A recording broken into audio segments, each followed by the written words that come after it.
Hello students and welcome back to our YouTube channel. आज के class में हम लोग कंटिन्यू करेंगे कॉर्पोरेट लॉ के अंदर एक बहुत ही important topic. The name of the topic is proxies. Section number 105 में बताया गया है प्रॉक्सी से रिलेटेड रूल्स। वीडियो स्टार्ट करने से पहले मैं बता दूं कि हम लोग बीकॉम का कंप्लीट सिलेबस हमारे यूट्यूब चैनल में अपलोड कर रहे हैं। हर एक सब्जेक्ट का कंप्लीट वीडियोस तुमको चैनल के प्लेलिस्ट ऑप्शन में मिल जाएगा। जो भी लोग बाकी सब्जेक्ट्स का वीडियोस भी देखना चाहते हैं, सारे के सारे सब्जेक्ट्स का वीडियो अपलोडेड है हमारे चैनल के प्लेलिस्ट ऑप्शन में। तुम विजिट कर सकते हो और हर एक वीडियोस देख सकते हो।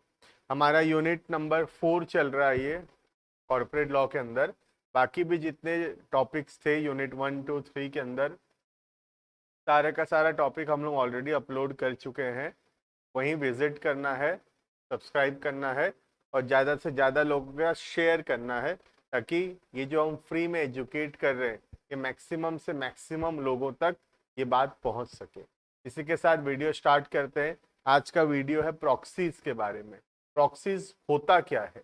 आज हम बोलते हैं नॉर्मल लैंग्वेज में प्रॉक्सी का मतलब होता है, जैसे तुम स्कूल कॉलेजेस में करते हो ना, कोई दोस्त नहीं गया, हम क्या डाल देते हैं उसका प्रॉक्सी डाल देते हैं। प्रॉक्सी डाल देना मतलब वो नहीं आया है लेकिन फिर भी हम क्या कहते हैं प्रेजेंट डाल देते हैं। उसके बदले कोई, जब मैडम नाम बुलाती है तो उसके बदले कोई और प्रेजेंट मैडम बोल देता है और उसका अटेंडेंस जो है वो गिर जाता है, लेकिन रियलिटी में वो व्यक्ति कॉलेज गया ही नहीं था। मेरे से बेटर तो तुम जानोगे बेटा प्रॉक्सी के बारे में। पूरा जिंदगी चला गया प्रॉक्सी मार मार के, है ना। तो इसी के साथ यहाँ पे भी यही टॉपिक का यही मतलब है। प्रॉक्सी का मतलब होता है जब एक एनुअल जनरल मीटिंग्स या कोई नॉर्मल ईजीएम हो रहा है या कोई और प्रकार का मीटिंग्स हो रहा है जहाँ पे एक शेयर होल्डर खुद नहीं जा सकता आज, तो जब वो खुद नहीं जा पाएगा मीटिंग में तो वो क्या कर सकता है, अपने बिहाफ में किसी दूसरे व्यक्ति को भेज सकता है as a proxy in the meeting. तो प्रॉक्सी का मतलब होता है जब शेयर होल्डर खुद नहीं जा सकता तो खुद के बदले जब वो किसी दूसरे व्यक्ति को भेजता है उस मीटिंग में, तो उस व्यक्ति को बोला जाता है प्रॉक्सी फॉर द मीटिंग। ठीक है। तो section number 105 of the companies act 2013 बताएगा हमको कि प्रॉक्सी से रिलेटेड क्या रूल्स बनाया गया है कंपनी लॉ के अंदर। ठीक है, देखना। The section provides the following laws related to proxy. Point number 1, appointment of proxy is an important right of a member. अधिकार है एक मेंबर का, ठीक है। खुद नहीं जा पा रहा है तो किसी दूसरे को भेज सकता है अपने बिहाफ में। तो it is an important right of a member of the company. Subsection 1 provides that any member of a company who is entitled to attend and vote at a meeting of the company shall be entitled to appoint another person as a proxy. उसका अधिकार है कि वो दूसरे व्यक्ति को appoint कर सकता है as a proxy to attend and vote at the meeting on his behalf. उसके बदले, मेंबर्स के बदले कोई दूसरा व्यक्ति जा सकता है, अटेन कर सकता है मीटिंग उस मेंबर के बदले। उस व्यक्ति को बोला जाता है, जो जाएगा मेंबर के बदले, that person is known as proxy. ठीक है। However, a proxy shall not have a right to speak. कुछ बोल नहीं सकता वो, उसके पास बोलने का अधिकार नहीं है। वो सिर्फ चुपचाप जाके मीटिंग में बैठेगा, जो बातचीत चल रहा है सुनेगा, लेकिन उसके पास बोलने का अधिकार नहीं है। ठीक है। At such meeting and shall not be entitled to vote. Vote भी नहीं कर सकता। तो सर ये जा ही क्यों रहा है? उसको ना बोलने का अधिकार मिल रहा है, ना वोट करने का अधिकार मिल रहा है, तो वो जा ही क्यों रहा है? बेटा वोटिंग का दो तरीका होता है। एक होता है शो ऑफ हैंड्स, मतलब ऐसे हाथ उठा के वोट देना, और दूसरा होता है पोल। पोल का मतलब होता है जो जितना शेयर्स रखा है उसके हिसाब से वोटिंग किया जाएगा। तो जब अगर कभी पोल होता है तो प्रॉक्सी वोट दे सकता है, लेकिन अगर शो ऑफ हैंड्स होता है तो प्रॉक्सी वोट नहीं दे सकता। तो वही लिखा है to vote except on a poll. तो दो तरीके का वोटिंग होता है। सबसे पहला शो ऑफ हैंड्स, मतलब कोई भी एक बात होगा और सब अपना अपना वोट देंगे हाथ उठाकर वोट देना, इसको बोलते हैं शो ऑफ हैंड्स। इसमें प्रॉक्सी वोट नहीं दे सकता शो ऑफ हैंड्स में, ठीक है। लेकिन अगर पोल हो रहा है, पोल का मतलब होता है कि शो ऑफ हैंड्स नहीं, हाथ उठाकर वोट नहीं करना है, अपना अपना वोट चिट्ठी लिखकर अपना पुलिंग बूथ जो होता है, जैसे इलेक्शन होता है वैसे हमको अगर वोटिंग करना है तो वैसे पोल में वो वोट डाल सकता है, ठीक है। तो प्रॉक्सी कुछ बोल तो नहीं सकता क्योंकि वो मेंबर नहीं है, तो प्रॉक्सी को बोलने का अधिकार नहीं दिया गया है। और अगर वोटिंग करना है उसको तो सिर्फ अगर पोल हो रहा है तो वो वोट कर सकता है, अगर शो ऑफ हैंड से वोटिंग हो रहा है तो वो वोट नहीं कर सकता, ठीक है। उसके अलावा और क्या प्रोविजन है देखते हैं। Second provision, a member of a company registered under section 8, section 8 याद है, जो कि प्रॉफिट के लिए काम नहीं करते हैं, एनपीओ है, नॉट फॉर प्रॉफिट ऑर्गेनाइजेशन। अगर एक एनपीओ है, एनपीओ का मेंबर क्या प्रॉक्सी अपॉइंट कर सकता है? The answer is no. Section 8 company में अलाउड नहीं है मेंबर्स को प्रॉक्सी अपॉइंट करना। A member of a company registered under section 8 shall not be entitled to appoint any other person as his proxy। उसको अधिकार नहीं है किसी दूसरे व्यक्ति को अपॉइंट करे एज अ प्रॉक्सी। कौन सी कंपनी में? सेक्शन 8 कंपनी में, ठीक है। Unless such other person is also a member of such company. मतलब क्या हो गया? अगर उसी कंपनी का मेंबर है कोई तो हम उसको प्रॉक्सी अपॉइंट कर सकते हैं, लेकिन अगर वो व्यक्ति उस कंपनी का मेंबर नहीं है, कोई बाहर का व्यक्ति, को हम लोग अपॉइंट नहीं कर सकते, ठीक है। जैसे कि फॉर एग्जांपल सपोज एक कंपनी है, अगर मिस्टर ए प्रॉक्सी अपॉइंट करना चाहता है, ये सेक्शन 8 कंपनी है, तो किसी दूसरे मेंबर बी को अपॉइंट कर सकता है एज अ प्रॉक्सी, लेकिन कोई आउटसाइडर्स, कोई बाहर वाले को वो अपॉइंट नहीं कर सकता एज अ प्रॉक्सी। समझ में आ रहा है? तो आउटसाइडर्स को हम लोग अपॉइंट नहीं कर सकते एज अ प्रॉक्सी। हम प्रॉक्सी अपॉइंट कर सकते हैं, लेकिन सिर्फ और सिर्फ कंपनी के मेंबर को ही हम प्रॉक्सी अपॉइंट कर सकते हैं, उसी कंपनी के दूसरे मेंबर्स को। समझ में आ रहा है? ये किसके लिए? सेक्शन 8 कंपनी के लिए, ठीक है। नेक्स्ट थर्ड पॉइंट, और क्या रूल है देखते हैं।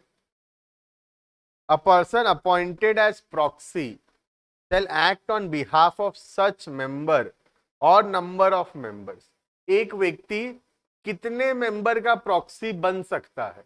जैसे मिस्टर ए जो है कितने मेंबर का प्रॉक्सी बन सकता है? तो द आंसर इज 50। मैक्सिमम 50 लोगों के बदले वो मीटिंग अटेंड कर सकता है, ठीक है। 50 लोगों को भी रिप्रेजेंट कर सकता है, 50 से ज्यादा नहीं लेकिन, ठीक है। तो 50 व्यक्ति को रिप्रेजेंट कर सकता है एंड होल्डिंग मैक्सिमम 10% से ज्यादा शेयर नहीं होना चाहिए, not more than 10% of the total share capital, ठीक है। बोलने का क्या मतलब है बताओ, समझने की कोशिश करते हैं। इधर बोलने का मतलब है कि जैसे कि सपोज अगर मिस्टर ए प्रॉक्सी है, तो पहली बात मिस्टर ए कितने मेंबर्स का प्रॉक्सी बन सकता है? तो द आंसर इज मैक्सिमम ये 50 मेंबर्स के बदले प्रॉक्सी बन सकता है। एक आदमी 50 लोगों को रिप्रेजेंट कर सकता है मीटिंग्स में, ठीक है, लेकिन ये 50 लोगों का जो शेयर है टुगेदर 10% से ज्यादा नहीं होना चाहिए, ठीक है। तो 50 लोग का मैक्सिमम लिमिट है, लेकिन 10% ऑफ द शेयर कैपिटल का भी लिमिट है। 10% से ज्यादा शेयर कैपिटल का वो प्रॉक्सी नहीं बन सकता। समझ में आ रहा है? जैसे कि अब सपोज मेंबर है एक्स वाई जेड, एक्स के पास है 6%, वाई के पास है 5%, जेड के पास है 4%। तो ऐसे तो तीन ही व्यक्ति हो रहे, तो ऐसे तो तीनों का प्रॉक्सी बन सकता था वो, लेकिन देखेंगे तो 6 5 4 कितना हो गया, 15% हो गया। तो ये पांच चारों का प्रॉक्सी नहीं, तीनों का प्रॉक्सी नहीं बन सकता, ये 10% से कम होना चाहिए। समझ में आ रहा है? तो एक पहला रूल हो गया कि 50 मेंबर का मैक्सिमम प्रॉक्सी वो बन सकता है, और मैक्सिमम जो शेयर होगा ये 50 लोगों का, मैक्सिमम जो शेयर कैपिटल है 10% से ज्यादा नहीं होना चाहिए। ठीक है, नेक्स्ट। अब सपोज अगर कोई व्यक्ति है मिस्टर एक्स, जो कि 12% शेयर होल्ड करता है। मिस्टर एक्स नाम का एक व्यक्ति है जो 12% शेयर होल्ड करता है। अब ये क्या करे, अब ये कैसे प्रॉक्सी अपॉइंट करवाए? अगर ये मिस्टर ए को प्रॉक्सी अपॉइंट करता है तो ये तो 10% से ज्यादा हो गया। तो लॉ बोलता है कि अगर एक आदमी के पास 10% से ज्यादा है तो फिर वो प्रॉक्सी अपॉइंट कर सकता है एक व्यक्ति को, और ये व्यक्ति किसी दूसरे मेंबर का और प्रॉक्सी नहीं बनेगा। दैट मीन्स अगर मिस्टर एक्स के पास 10% से ज्यादा शेयर है, 12% शेयर है, तो मिस्टर एक्स जो है मिस्टर ए को प्रॉक्सी बना सकता है, भले 10% से ज्यादा हो रहा है फिर भी बना सकता है। लेकिन ये जो मिस्टर ए बनेगा प्रॉक्सी, ये किसी दूसरे मेंबर का और प्रॉक्सी नहीं बन सकता, क्योंकि 10% से ज्यादा हो चुका है एक ही मेंबर से। समझ में आ रहा है? आओ देखते हैं ये वाला प्रोविजन, एक बार रीड करते हैं फिर से, बहुत इंपॉर्टेंट है। ठीक है, पहले जितना हम रीड किए एक बार फिर से रीड करते हैं, और उसके बाद जो नया पढ़ाया उसका रूल देखेंगे। A person appointed as proxy shall act on behalf of such member or number of members not exceeding 50। मतलब 50 से ज्यादा लोगों का प्रॉक्सी वो नहीं बन सकता, 50 मैक्सिमम लिमिट है। And holding in aggregate not more than 10% of the total share capital, और 10% से ज्यादा शेयर कैपिटल भी वो लोग होल्ड नहीं करना चाहिए। ठीक है, however a member who is holding more than 10%, अगर एक आदमी के पास 10% से ज्यादा है तो अब वो क्या करे, क्या वो प्रॉक्सी अपॉइंट नहीं करवा पाएगा? तो लॉ बोलता है तुम प्रॉक्सी अपॉइंट कर सकते हो, लेकिन तुम जिसको अपॉइंट करोगे वो किसी दूसरे व्यक्ति का और प्रॉक्सी फिर नहीं बन पाएगा। ठीक है, however a member who is holding more than 10% of the total share capital of the company carrying voting rights may appoint a single person as a proxy, एक व्यक्ति को प्रॉक्सी बना सकता है, and such person shall not act as a proxy for any other person, कोई दूसरे व्यक्ति का वो और प्रॉक्सी नहीं बनेगा। ये बहुत इंपॉर्टेंट रूल है, ये जो पॉइंट नंबर 3 हम लोग पढ़ रहे हैं, प्रॉक्सी में सबसे इंपॉर्टेंट रूल यही वाला है कि कितने लोगों का प्रॉक्सी वो बन सकता है। ठीक है, next. It needs to be in writing, लिखित में होना चाहिए। जो ओरिजिनल शेयर होल्डर है वो लिख कर देगा कि मैं इसको प्रॉक्सी अपॉइंट कर रहा हूं। ठीक है, it needs to be in writing and sign by the appointer और his attorney duly authorised in writing. ठीक है, तो लिखित में होना चाहिए, जो भी हम लोग प्रॉक्सी अपॉइंट कर रहे हैं जिसको भी, वो लिखित में होना चाहिए और हमारा साइन उसमें होना चाहिए। ठीक है, नेक्स्ट।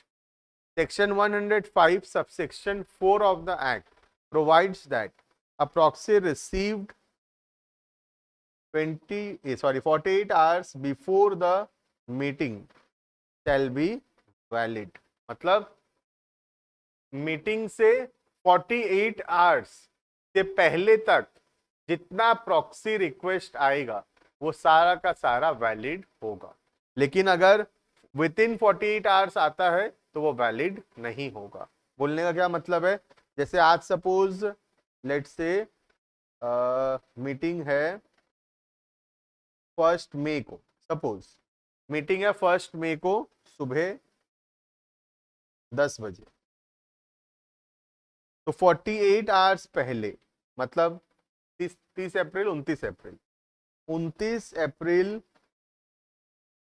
सुबह 10 बजे तक जितना प्रॉक्सी रिक्वेस्ट आएगा, 29 तारीख सुबह 10 बजे से पहले जितना प्रॉक्सी रिक्वेस्ट आएगा वो सारा वैलिड होगा।